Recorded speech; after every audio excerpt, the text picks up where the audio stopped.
Welcome to top news. Bharat న్యాయ యాత్రలో భాగంగా అసోంలో పర్యటించిన తమ పార్టీ అగ్రనేత రాహుల్ గాంధీపై బీజేపీ స్పాన్సర్డ్ గూండాలు చేశారని, ఈ దాడిని తాను తీవ్రంగా ఖండిస్తున్నానని తెలంగాణ ముఖ్యమంత్రి రేవంత్ రెడ్డి పేర్కొన్నారు. అసోంలో యాత్ర సందర్భంగా రాహుల్ గాంధీ భద్రధృవ సత్ర ఆలయానికి వెళ్లారని భావించారని, అయితే అధికారులు అడ్డుకున్నారని కాంగ్రెస్ నేతలు ఆరోపిస్తున్నారు. ఈ క్రమంలో రేవంత్ రెడ్డి పత్రికా ప్రకటన విడుదల చేశారు. భారత్ న్యాయ యాత్రలో భాగంగా అస్సాంలో పర్యటిస్తున్న రాహుల్ గాంధీపై స్థానిక బీజేపీ స్పాన్సర్ దాడిని తీవ్రంగా ఖండిస్తున్నాను. రాహుల్ యాత్రకు అడుగడుగున అడ్డంకులు సృష్టించడం, గుడి సందర్శనకు అనుమతి ఇవ్వకపోవడం శోచనీయమని పేర్కొన్నారు. ప్రజాస్వామ్య దేశంలో ఇలాంటి ధోరణి మంచిది కాదని, రాహుల్ భద్రత విషయంలో అసోం రాష్ట్ర ప్రభుత్వం ఉదాసీనంగా వ్యవహరించిందని ఆరోపించారు. ఇలాంటి చర్యలతో ఆయన మానసిక స్థైర్యాన్ని దెబ్బతీయాలన్న కుట్రలు ఫలించవని గుర్తుంచుకోవాలన్నారు. మరింత మనోధైర్యంతో రాహుల్ ముందుకు సాగుతారన్నారు. లక్షలాది మంది కాంగ్రెస్ కార్యకర్తలు ఆయనకు అండగా ఉన్నారని పేర్కొన్నారు. ఈ దేశ ప్రజల మద్దతు ఆయనకు ఎప్పుడూ ఉందన్నారు. తెలంగాణ సమాజం కూడా రాహుల్ గాంధీకి అండగా ఉందని, ఎవరిన్ని అడ్డంకులు సృష్టించినా ప్రజలకు అండగా నిలవాలని, పేదలకు న్యాయం జరగాలన్న లక్ష్యంతో రాహుల్ గాంధీ తలపెట్టిన యాత్ర దిగ్విజయంగా ముందుకు సాగుతుందని ధీమా వ్యక్తం చేశారు.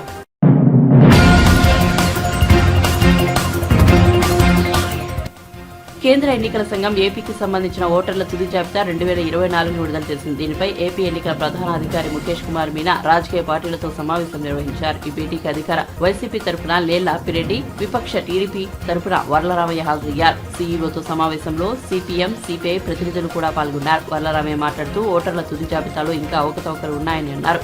గిరీష వంటి కలెక్టర్లు మీదే కాదు, తప్పు చేసిన కొందరు ఐఏఎస్, ఐపీఎస్ల మీద కూడా చర్యలు తీసుకోవాలని డిమాండ్ చేశారు.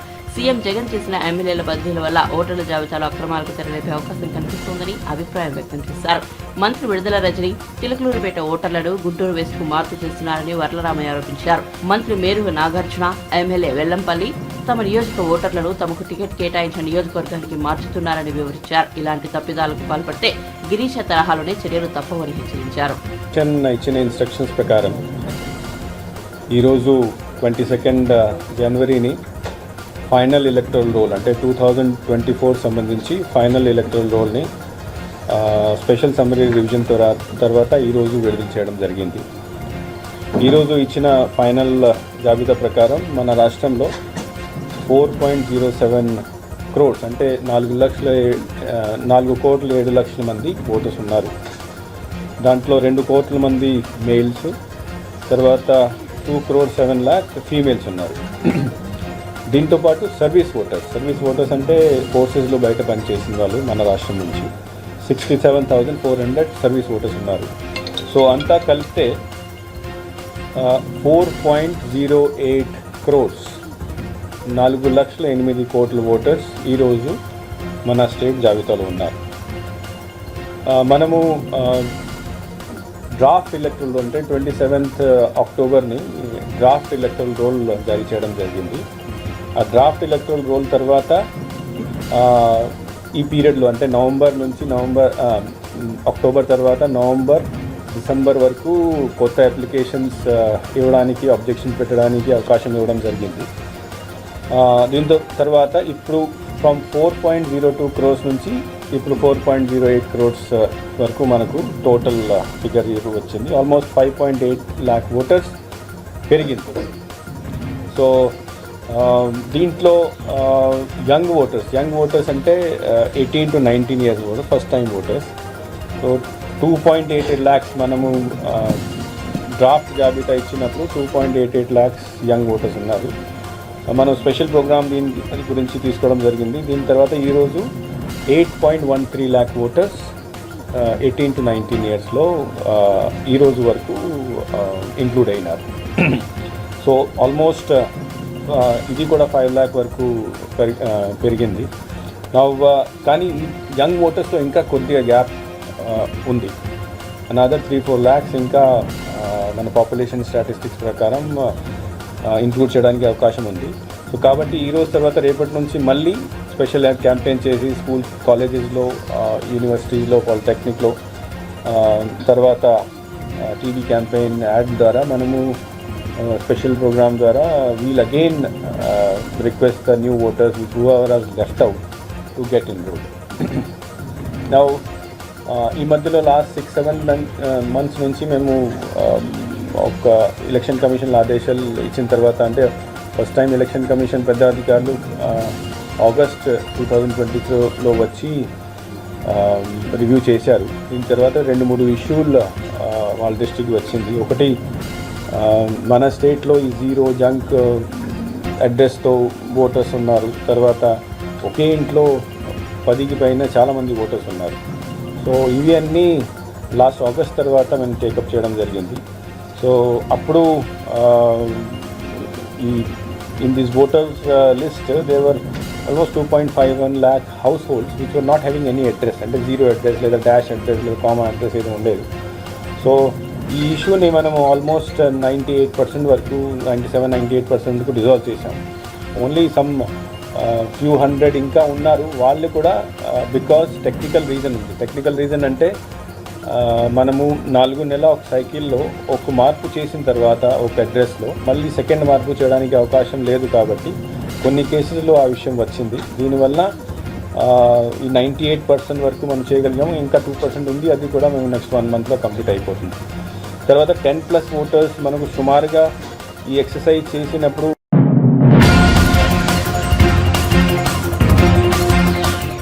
ఎట్టకేలకు ఆంధ్రప్రదేశ్లో అంగన్వాడీలు సమ్మె విరమించారు. జీతం పెంపు డిమాండ్ విషయంలో ప్రభుత్వం సానుకూలంగా ఉందని, జూలైలో నెరవేర్చుతామంటూ ప్రభుత్వం హామీ ఇవ్వడంతో అంగన్వాడీ కార్యకర్తలు వెనక్కు తగ్గారు. ఈ మేరకు అంగన్వాడీల సంఘాల ప్రతినిధులతో మంత్రి బొత్స సత్యనారాయణ జరిగిన చర్చలు సఫలమయ్యాయి. ప్రభుత్వంతో జరిపిన చర్చలు సఫలం అయ్యాయని, సమ్మె విరమిస్తున్నట్టు అంగన్వాడీ సంఘాల ప్రతినిధులు ప్రకటించారు. జూలైలో జీతాలు పెంచుతామని ప్రభుత్వం హామీ ఇచ్చిందని, తక్షణమే విధుల్లోకి చేరుతున్నట్లు సంఘం ప్రతినిధులు తెలిపారు. దీంతో మంగళవారం నుంచి అంగన్వాడీలు యథావిధిగా విధుల నుండి కొనసాగించనున్నారు. అంగన్వాడీ సంఘాల ప్రతినిధులతో మంత్రి బొత్స సత్యనారాయణ కీలకమైన చర్చలు చేపట్టారు. వేతనాలు పెంచాలనే డిమాండ్ను జూలైలో నిర్వహిస్తామని హామీ ఇచ్చినట్టు మంత్రి బొత్స వెల్లడించారు. దీంతో సమ్మె విరమణకు అంగీకరించారని తెలిపారు. 2 దఫాలు చర్చలు జరిగాయని, అంగన్వాడీలపై నమోదైన కేసులను సీఎం జగన్తో చర్చించి ఎత్తివేస్తామని ఈ సందర్భంగా ఆయన తెలిపారు.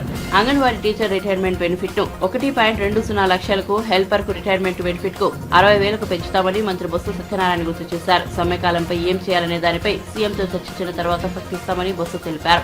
రిటైర్మెంట్ వయసును 62 ఏళ్లుగా నిర్ణయించామని, మినీ అంగన్వాడీలను పూర్తిస్థాయి అంగన్వాడీలుగా మార్చనున్నారని అన్నారు. చాలా జిల్లాల్లో అంగన్వాడీలు విధులకు హాజరవుతున్నారని, మిగతా సిబ్బంది కూడా విధుల్లో చేరాలని మంత్రి బొత్స సత్యనారాయణ కోరారు. అంగన్వాడీల ఆందోళన సమయంలో చాలా డిమాండ్లను నెరవేర్చేందుకు హామీ ఇచ్చామని, మిగిలిన వాటి పట్ల ప్రభుత్వం సానుకూలంగా ఉందని ఆయన తెలిపారు. తమ ముందు 11 డిమాండ్లు పెట్టగా వాటిలో 10 నెరవేర్చేందుకు అంగీకరించామన్నారు. సమ్మె విరమించిన అంగన్వాడీలకు బొత్స ధన్యవాదాలు తెలిపారు. గత కొద్ది రోజులుగా రాష్ట్రంలో అంగన్వాడీ మినీ వర్కర్స్, హెల్పర్లు, వర్కర్స్ వారి తాలూకా కొన్ని మా డిమాండ్ల కోసమని వారికి కొంతకాలంగా సమ్మె చేస్తున్నారు. 2 దఫాలుగా వారితో చర్చలు జరిగాయి. మరి ఆఖరిగా ఈరోజు కూడా జరిగాయి. మేము కూడా మొదలు మా ముఖ్యమంత్రి గారితో ఈ విషయాలన్నీ కూడా చర్చించాం. ఆయన వచ్చిన సలహా సూచన మేరకు ప్రభుత్వం పూర్తిగా కూడా వాళ్ళ సంపద సానుకూలత ఉంది. ఏవైతే డిమాండ్లు వాళ్ళు చెప్పారో, ఏవైతే ఉన్నాయో సుమారు 11 డిమాండ్లు వాళ్ళు వచ్చినామని చెప్పారు. అందులో 10 డిమాండ్లు మరి ఉభయ అంగీకారంతో 10 డిమాండ్లు కూడా చేశాము. 11 డిమాండ్లు గత 2 సార్లు ఏదైతే దాన్ని పొడిగించుకొచ్చామో, ఏదైతే వేతనమైన విషయం ఏదైతే ఉందో దాన్ని కూడా జూలైలో కూర్చొని ఉభయలు అంగీకారంతో ఆ కార్యక్రమం కూడా దాన్ని కూడా పూర్తిగా నెరవేరుస్తామనే విషయాన్ని కూడా వాళ్ళు చెప్పాము. అందరూ కూడా సానుకూలంగా స్పందించారు. అవన్నింటినీ కూడా అలాగే ఇందులో కొన్ని అంశాలు ఉన్నాయి. ప్రధానంగా ఏంటంటే వాళ్ళకి వచ్చి రిటైర్మెంట్ అయిపోయిన తర్వాత వాళ్ళకి బెనిఫిట్ కావాలని అడిగారు. అంతకుముందు 50,000 రూపాయలు ఇచ్చేదానికి అది పూర్తిగా కూడా రాష్ట్ర ప్రభుత్వం ఇస్తుంది. దాన్ని ఇప్పుడు మన ఎన్నిసార్లు 1,00,000 రూపాయలు పెట్టి దాన్ని అంగీకరించాము. మళ్ళీ ఈరోజు వాళ్ళు అడిగిన రిక్వెస్ట్ మనకి దాన్ని 1,20,000 చేశాము. అలాగే వారికి తీసుకున్న 20,000 రూపాయలు, కలిపి తీసుకున్న 20,000 రూపాయలు ఏదైతుందో దాన్ని మన ప్రతి సమావేశం 40,000 రూపాయలు పెట్టాము. మళ్ళీ ఈరోజు వాళ్ళందరూ దీని మీద మళ్ళీ దీని మీద ఉదయం ముఖ్యమంత్రి చర్చించిన తర్వాత దాన్ని కూడా 50,000 చొప్పున మన ఆయన ఆదేశించారు. 60,000 సగం ఉండాలి. వర్కర్కి ఇచ్చారంటే 10,000 రూపాయలు దాంట్లో సగం పడుతున్నారు. దాన్ని కూడా మరి అనుకూలంగా దాన్ని కూడా అంగీకరణ చేశాము. దీంతో పాటు ఏదైతే 60 సంవత్సరాలు ప్రభుత్వం వెంటనే 62 సంవత్సరాలు చేయమన్నారు. దాన్ని కూడా ప్రభుత్వం సానుకూలంగా స్పందించి దాన్ని కూడా ఉత్తర్వులు ఇస్తున్నాము. అలాగే ప్రమోషన్ రావడానికి వయో పరిమితి 40 సంవత్సరాల వరకు దాన్ని 50 సంవత్సరాలు చేయమన్నారు. తప్పకుండా దానికి సంబంధించి అది కూడా దాన్ని కూడా ఆలోచిస్తామని చెప్పి ఆ విషయాన్ని కూడా చెప్పాము. ఇంకా వీటితో పాటు మినీ అంగన్వాడీస్ ఉన్నాయి. దాన్ని అంగన్వాడీస్గా తీర్చిదిద్దామన్నారు. తీర్చిదిద్దామన్నారు. ప్రభుత్వం గవర్నమెంట్ ఇండియా కూడా దానికి ఉత్తర్వులు ఉండదు. ఎందుకంటే గవర్నమెంట్ ఇండియా స్కీమ్ మా రాష్ట్ర ప్రభుత్వంతో పాటు కేంద్ర ప్రభుత్వం కూడా వారితో చౌకర్యం పడుతుంది. కాబట్టి ఆ నిబంధన ప్రకారం చూసుకుని అయితే సమస్య అంతా అన్నిటికీ ప్లెయిన్ ఏరియా మన వచ్చి ట్రైబల్ ఏరియా అనే ప్రాంతాలు ఉన్నాయి. ట్రైబల్ ఏరియాలో కొన్ని ఇబ్బందులు ఉన్నాయి. ప్లెయిన్ ఏరియా అది ప్రభుత్వం ప్రత్యేకంగా మన అధికారులకు వచ్చి వాళ్ళని కూడా రిక్వెస్ట్ చేస్తాము. ప్లెయిన్ ఏరియాని అది టౌన్ ప్లెయిన్ ఏరియాకి ట్రైబల్ ఏరియాని 2 విధాలైన విధి విధానాలు రూపొందించి వాటి ప్రకారం వీటిని చేసి త్వరితగతంగా వాటిని ఏదైతే ప్రభుత్వ నిబంధనలు ఉన్నాయో దాని ప్రకారం అంగన్వాడీగా మెయిన్ అంగన్వాడీగా దాన్ని తీర్చిదిద్దాలని స్పెషల్ సిఎస్ గారికి అలాగే కమిషనర్ గారికి కూడా మరి చెప్పడం జరిగింది. ఫైనాన్స్ సెక్రటరీ కూడా చెప్పడం జరిగింది. అవి కూడా ఇస్తాము. అది కూడా త్వరితం చేస్తామని చెప్పి వారికి కూడా చెప్పాము. మల్టీకల్చర్కి వచ్చి ఇంతవరకు కూడా లేదు, ఇక్కడ లేదు. పెన్నుల ఛార్జెస్ లేదు, అయితే మిగతా దగ్గర ఉంది. అందుకని ఇక్కడ వచ్చి ఏదైతే ఇంతవరకు లేదు కాబట్టి 15,000 రూపాయలు వాటికి ఇవ్వడానికని నిశ్చయించాము. ఇప్పటి నుంచి కొత్తగా మీరు అడిగింది 20.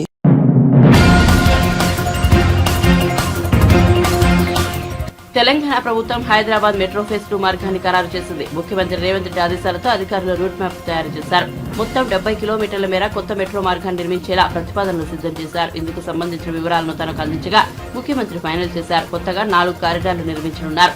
అలాగే జేబీఎస్ నుంచి ఎంజీబీఎస్ మీదుగా చంద్రాయణగుట్ట వరకు మార్గాన్ని పొడిగించనున్నారు. కారిడార్ 2లో భాగంగా ఎంబీబీఎస్ నుంచి ఫలక్నుమా వరకు 5.5 కిలోమీటర్లు, ఫలక్నుమా నుంచి చంద్రాయణగుట్ట క్రాస్ రోడ్ వరకు 1.5 కిలోమీటర్ల మేర మెట్రోను పొడిగిస్తారు. కారిడార్ 4లో భాగంగా నాగోల్ నుంచి ఎల్బీ నగర్ వరకు మెట్రో రైల్ మార్గాన్ని నిర్మించనున్నారు. నాగోల్ నుంచి శంషాబాద్ విమానాశ్రయం వరకు 29 కిలోమీటర్ల మేర మెట్రో మార్గాన్ని నిర్మించనున్నారు. నాగోల్, ఎల్బీ నగర్, చంద్రాయణగుట్ట, మైలాదేవపల్లి మీదుగా విమానాశ్రయానికి ఈ మార్గం చేరుకుంటుంది. కారిడార్ 4లో భాగంగా మైలాదేవపల్లి నుంచి హైకోర్టు వరకు 4 కిలోమీటర్ల మేర మెట్రో మార్గాన్ని నిర్మిస్తారు. కారిడార్ 5 కింద రాయదుర్గం నుంచి అమెరికన్ కాన్సులేట్ వరకు 8 కిలోమీటర్ల మేర మెట్రో మార్గాన్ని నిర్మిస్తున్నారు. రాయదుర్గం, నానక్రామ్గూడ, విప్రో జంక్షన్ నుంచి ఫైనాన్షియల్ డిస్ట్రిక్ట్ వరకు ఈ నిర్మాణం ఉంటుంది. కారిడార్ 6లో భాగంగా మియాపూర్ నుంచి పటాన్చెరు వరకు 14 కిలోమీటర్ల మేర మెట్రో నిర్మాణం చేపట్టనున్నారు.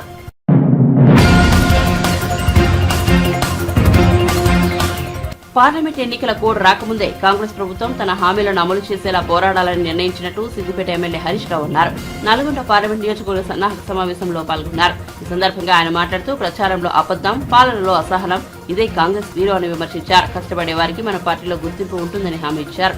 ఉద్యమకారులకు కూడా పార్టీలో సముచిత స్థానం కల్పిస్తామన్నారు. కాంగ్రెస్ మెడలు వంచాలంటే పార్లమెంట్ ఎన్నికల్లో బీఆర్ఎస్ గెలవాలన్నారు. నల్గొండ లోక్సభ నియోజకవర్గ బీఆర్ఎస్ సమావేశం స్ఫూర్తినిచ్చేలా జరిగిందని వ్యాఖ్యానించారు. పార్టీ బలోపేతం కావడానికి కార్యకర్తలు, నాయకులు మంచి సూచనలు చేసినట్టు చెప్పారు.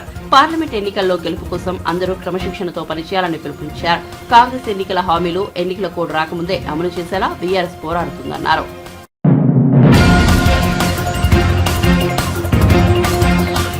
అస్సాంలో భారత్ జోడో న్యాయయాత్ర సందర్భంగా రాహుల్ గాంధీని ఓ ఆలయంలోకి ప్రవేశించకుండా అడ్డుకోవడం పట్ల కాంగ్రెస్ వర్గాలు బగ్గుమంటున్నాయి. బోర్డువాలోని శ్రీ శంకర్ దేవ్ సత్ర ఆలయాన్ని ఇతర కాంగ్రెస్ నేతలతో కలిసి సందర్శించాలని రాహుల్ గాంధీ భావించారు. అయితే రాహుల్ అధికారులు హయా బోరాగావ్ అనే గ్రామం వద్ద నిలువరించారు. ఆయన ముందుకు వెళ్లనీయకుండా ఆపేశారు. రాహుల్ ను స్థానిక బీజేపీ నాయకత్వం అడ్డుకుందంటూ కాంగ్రెస్ మహా నేతలు అక్కడికక్కడే ధర్నా చేపట్టారు. రాహుల్ కూడా రోడ్డుపై బైఠాయించారు. ఈ పరిణామాలపై ఏపీ కాంగ్రెస్ తీవ్రంగా స్పందించింది. రాష్ట్ర కాంగ్రెస్ చీఫ్ వైఎస్ షర్మిల ఆధ్వర్యంలో ఆ పార్టీ నేతలు విజయవాడలో మహాత్మా గాంధీ విగ్రహం వద్ద ధర్నా చేపట్టారు. ఈ సందర్భంగా షర్మిల బీజేపీ నాయకత్వంపై తీవ్రస్థాయిలో దుర్మిత్తారు.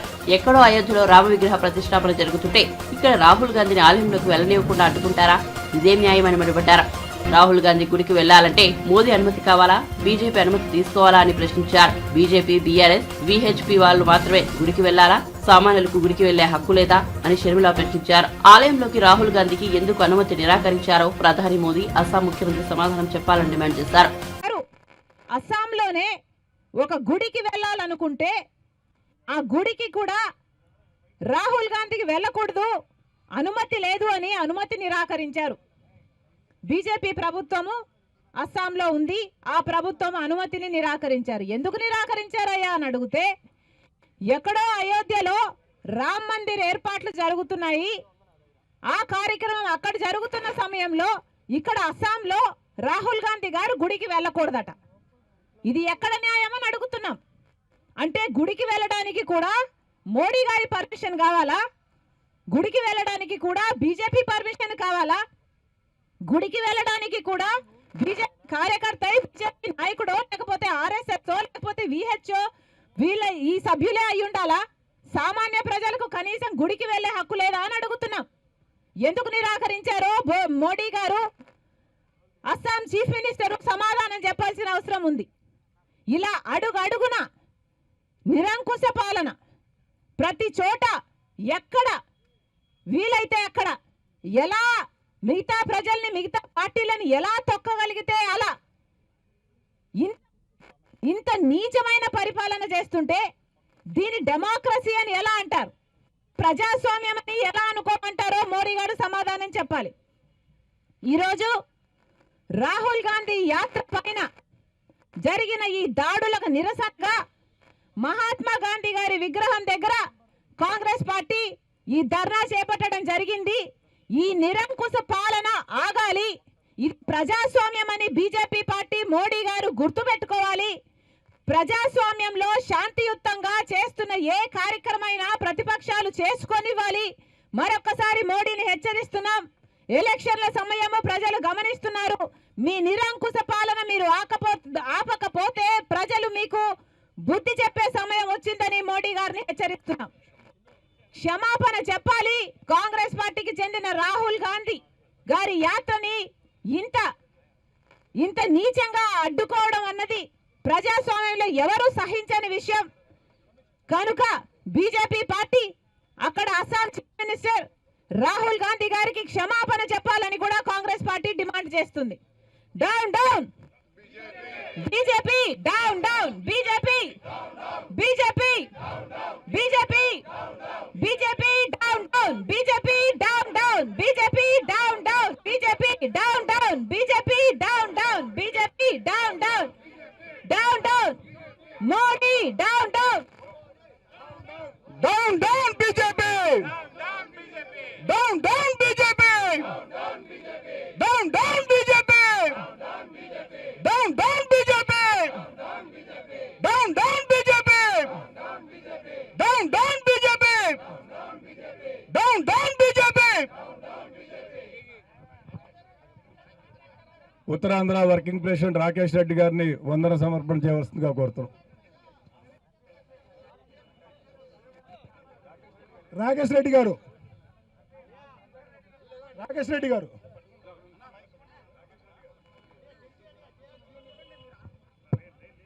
ఈ కార్యక్రమానికి విచ్చేసినటువంటి సీనియర్ కాంగ్రెస్ నాయకులు, అదేవిధంగా మన గౌరవ పిసిసి అధ్యక్షులు మన నాయకులు షర్మిలమ్మ గారు, ఏఐసిసి ఇన్ఛార్జ్ మాణిక్ ఠాగూర్ గారు, రఘువర్ రెడ్డి గారు, కేవీపీ రామచంద్రరావు గారు, గిడుగు జేడీ శీల గారు, అదేవిధంగా వేదిక సీనియర్ కాంగ్రెస్ నాయకులు, రాహుల్ గాంధీ గారి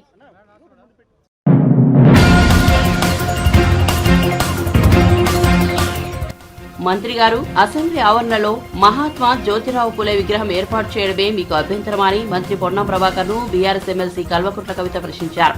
అసెంబ్లీ ఆవరణలో పూలే విగ్రహం ఏర్పాటు చేయాలని కవిత ఆధ్వర్యంలో స్పీకర్ ప్రసాద్ కుమార్ కు బీఆర్ఎస్ వినతి పత్రం ఇచ్చింది. అయితే మీరు అధికారంలో ఉన్న 9 ఏళ్లు ఇది గుర్తుకు రాలేదా అంటూ పొన్నం ట్వీట్ చేశారు. దీనికి కవిత కౌంటర్ ఇచ్చారు. మంత్రి గారు అసెంబ్లీ ఆవరణలో మహాత్మా జ్యోతిరావు పూలే విగ్రహాన్ని ఏర్పాటు చేయాలని రాజకీయాలకు అతీతంగా కోరుకుంటే ఎందుకు మీరు రాజకీయ రంగు పులుముతున్నారు? భారత జాగృతి సంస్థ కోరడమే మీకు అభ్యంతరమా, లేక అసెంబ్లీలో పూలే గారి విగ్రహం ఏర్పాటు చేయడమే మీకు అభ్యంతరమా? అసెంబ్లీలో బడుగులకు స్థానం ఇవ్వరా? స్ఫూర్తిదాయక వీరులకు మీరిచ్చే గౌరవం ఇదేనా? ఉమ్మడి ఆంధ్రప్రదేశ్ లోని జాగృతి సంస్థ ద్వారా పోరాటం చేసి అసెంబ్లీ ఆవరణలో అంబేద్కర్ విగ్రహాన్ని ఏర్పాటు చేయించాం. ఇప్పుడు కూడా అసెంబ్లీ ఆవరణలో పూలే గారి విగ్రహం ఏర్పాటు చేసి రాజకీయాలకు అతీతంగా మరో పోరాటాన్ని సాగిస్తాం. భవిష్యత్తులో రాజకీయాల కోసం సంకుచిత మనస్తత్వంతో ఈ మహాకార్యాన్ని అవహేళన చేయరని ఆశిస్తున్నాను. మహాత్మా జ్యోతిరావు పూలే మహోన్నతుడు, అనగారిన ప్రజల్లో చైతన్యం నింపిన మహామనిషి. అందుకే ఏప్రిల్ 11 నాటికి పూలే విగ్రహాన్ని తెలంగాణ శాసనసభ ప్రాంగణంలో ఏర్పాటు చేయాలని భారత జాగృతి తరపున కాకుండా యావత్ తెలంగాణ ప్రజల తరపున వినమ్రంగా మరోసారి కోరుతున్నానని ట్వీట్ చేశారు.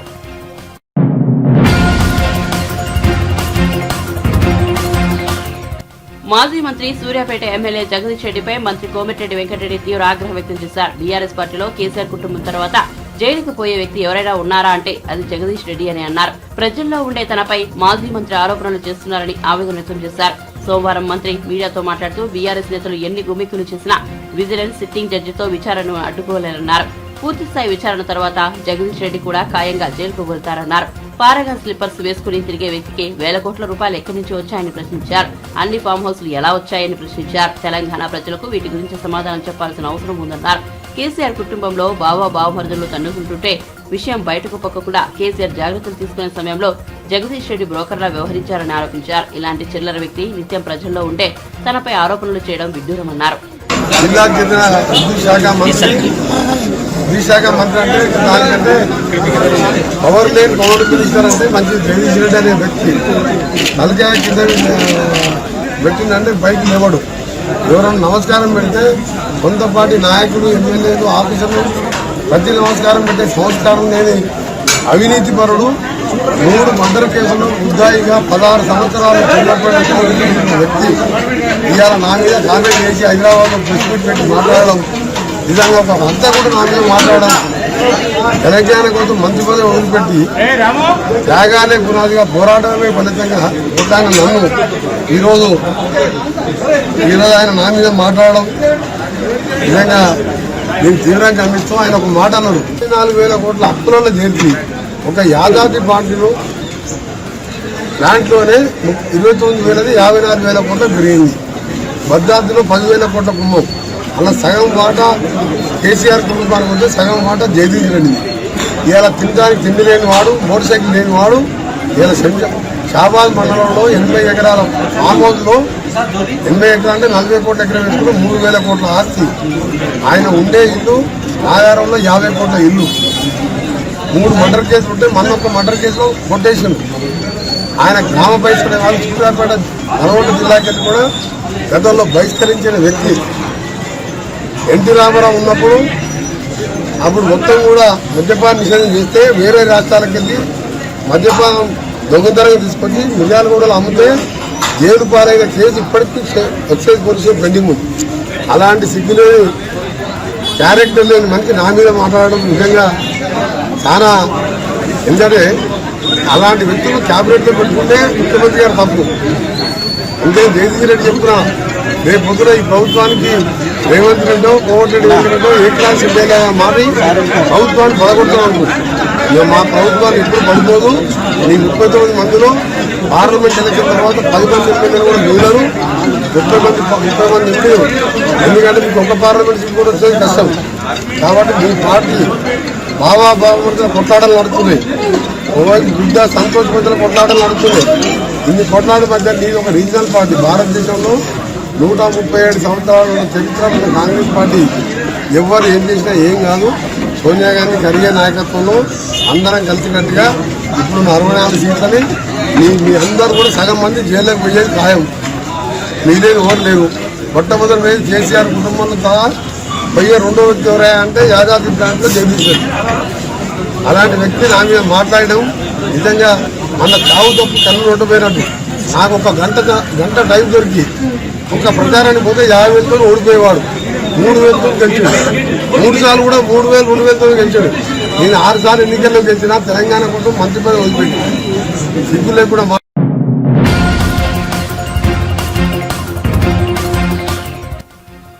కోమిరెడ్డిని కాంగ్రెస్ పార్టీలోనే కోవటని అంటున్నారని మాజీ మంత్రి సూర్యాపేట ఎమ్మెల్యే జగదీష్ రెడ్డి అన్నారు. సోమవారం బీఆర్ఎస్ భవన్లో ఏర్పాటు చేసిన మీడియా సమావేశంలో ఆయన మాట్లాడుతూ కాంగ్రెస్ పార్టీ నేతలు అధికారంలో ఉన్నామన్న సోయి లేకుండా మాట్లాడుతున్నారని విమర్శించారు. ముఖ్యమంత్రి, మంత్రులు అధికారంలో ఉన్నామన్న విషయం మర్చిపోవడం సిగ్గుచేటన్నారు. వారి మాట తీరు ప్రతిపక్షంలో ఉన్నట్లే ఉందన్నారు. అధికారంలోకి వస్తామని నమ్మకం లేక కాంగ్రెస్ నేతలు ఇష్టం వచ్చినట్లు హామీలు ఇచ్చారన్నారు. హామీల అమలుకు ప్రశ్నిస్తే వారికి అసహనం పెరిగిపోతోందన్నారు. కాంగ్రెస్ వారికి బీఆర్ఎస్ నేతలపై కోపం ఉంటే తమపై తీర్చుకోవాలని, కానీ రాష్ట్రానికి నష్టం చేసే పనులు చేయవద్దని హితవు పలికారు. మంత్రి కోమటిరెడ్డి వెంకటరెడ్డి ఎప్పుడే మాట్లాడతారో ఆయనకే తెలియదని మండిపడ్డారు. నవంబర్ నుంచి విద్యుత్ బిల్లులు కట్టవద్దని ఆయన చెప్పిన దానినే కేటీఆర్ చెప్పారని గుర్తు చేశారు. కేటీఆర్ నిజం మాట్లాడితే కోమటిరెడ్డి చిన్న పెద్ద లేకుండా మాట్లాడుతున్నారని ఆగ్రహం వ్యక్తం చేశారు. కోమటిరెడ్డి కాంగ్రెస్ లో ఉంటూ గతంలో బీజేపీ అభ్యర్థిగా ఉన్న తన తమ్ముడికి ఓటు వేయమని చెప్పారని గుర్తు చేశారు. బీఆర్ఎస్ ను 39 ముక్కలు చేస్తారని అంటున్నారని, అది ఆయన తాత్కారం కూడా కాదన్నారు. యూరియా కోసం రైతులు క్యూ లైన్ లో చెప్పులు పట్టే పాత రోజులు మళ్లీ వచ్చాయని విమర్శలు గుప్పించారు. రైతు బంధు ఇంకా రాకపోవడంపై అన్నదాతల ఆందోళన నెలకొందన్నారు. అప్రకటిత కరెంటు కోతలు పెరిగిపోయాయని, కృష్ణా జిల్లాలో తెలంగాణకు అన్యాయం జరుగుతుందన్నారు. తెలంగాణ ఉన్నంత వరకు బీఆర్ఎస్ ఉంటుందని వ్యాఖ్యానించారు. ప్రజలు కాంగ్రెస్ ను గెలిచింది పార్టీలను చీల్చడానికి కాదని చురకలంటించారు. కేసీఆర్ వల్లే సాగర్ లో నీళ్ల సమస్య వచ్చిందని కోమటిరెడ్డి అంటున్నారని, పాలన చేత కాకుంటే తప్పుకోవాలి కానీ తప్పుడు మాటలు మాట్లాడవద్దన్నారు. నిరసనలకు తాము తొందరపడటం లేదని, ప్రజలే సమస్యల మీద రోడ్లపైకి వస్తారన్నారు. పార్లమెంట్ ఎన్నికల్లో బీఆర్ఎస్ మెజార్టీ సీట్లు గెలుస్తుందని ఆయన ధీమా వ్యక్తం చేశారు. ఎప్పుడు ఏం మాట్లాడతాడో రోజు కూడా అక్కడ లేదు ఆయనకి అబద్ధాలు ఆడటానికి. నిమిషాలు ఒకటే నిమిషంలో మాట మార్చి ఇటు నిమిషాలు అటు నిమిషం నేను ఆయన మాట్లాడతాడు. భువనగిరిలో కేటీఆర్ గారు ఏదో వాళ్ళని డిమాండ్ చేసిండ్రు.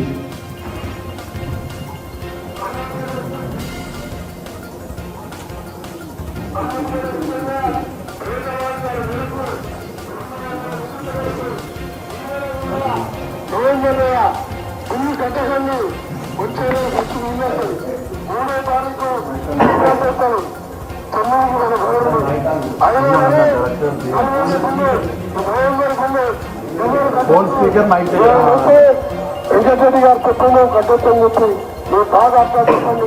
ఈరోజు కూడా రద్దు చేస్తున్నాను. దాంతో ఇది ఎవరు మాట్లాడిందండి? నేను గుర్తుపెట్టారు కదా అందరు. కోమటిరెడ్డి వెంకటరెడ్డి వీళ్ళు కట్టొద్దని చెప్పింది ఆయనే కదా. ఇంకా ఏం చెప్పిండు? ఈ నవంబర్ నెల బిల్లు డిసెంబర్లో వస్తుంది, ఆయన మేము డిసెంబర్ 9కి వస్తున్నాం కాబట్టి నవంబర్ నెల కూడా మేమే కడతాం, మీరు కట్టకండి. ఎవరైనా వస్తే కోమటిరెడ్డి వెంకటరెడ్డి చెప్పిండు అని చెప్పండి అని కదా మాట్లాడి. అదే విషయాన్ని నిన్న కేటీఆర్ గారు గుర్తు చేస్తారు. దానికి ఏం మాట్లాడతారు కోమటిరెడ్డి వెంకటరెడ్డి? కేటీఆర్ గారి గురించి నోటుకొచ్చి ముందు మాట్లాడడం, చిన్న పెద్ద లేకుండా భాష ఉపయోగిస్తే కనీసం కేసీఆర్ గారి పట్ల కానీ కేటీఆర్ గారి పట్ల కానీ ఇంత నాయకుల పట్ల ఎవరి పట్ల సంస్కారహీనంగా వాళ్ళ నాయకుడు అంటే ఆయన అంతే. పైగా అబద్ధం నువ్వు వాడుతుంది, చెప్పింది నువ్వు చెప్పినావు, నీ ముఖ్యమంత్రి చెప్పింది.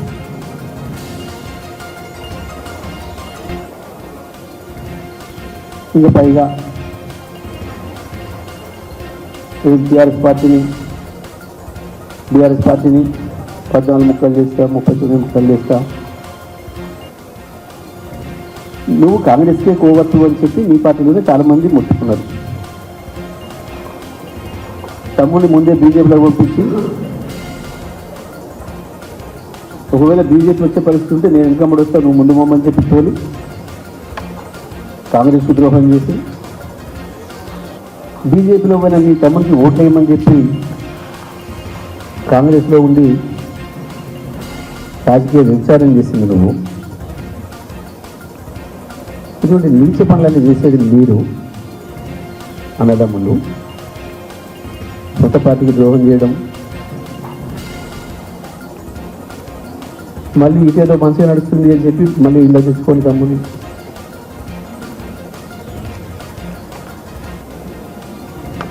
బీఆర్ఎస్ను ముక్కలు చేయడం నీతో కాదు, నీ తాతతరం కూడా కాదు. చాలామంది పోయిండ్రు. టీఆర్ఎస్ పుట్టినాడు పిడికెడు మందుతోనే ప్రారంభం చేసింది కేసీఆర్ గారు. ఆ రోజు ఆదిలోనే గొంతు నొక్కేస్తా అని చెప్పి ఇప్పుడు మీ